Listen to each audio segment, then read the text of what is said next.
Right now, we've observed a notable spike in human rights sentiment, with a sentiment score of plus 0.01 and momentum at plus 0.81.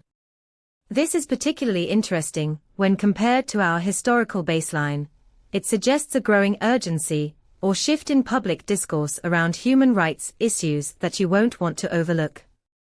Our API returns detailed sentiment analysis that includes semantic clusters, allowing you to dive deep into the nuances of this evolving narrative.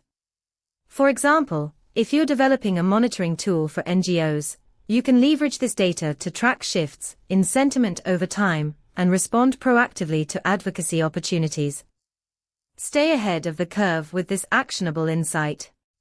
For more details on how to integrate this into your projects, visit pulsebit.lojenterprise.com/docs.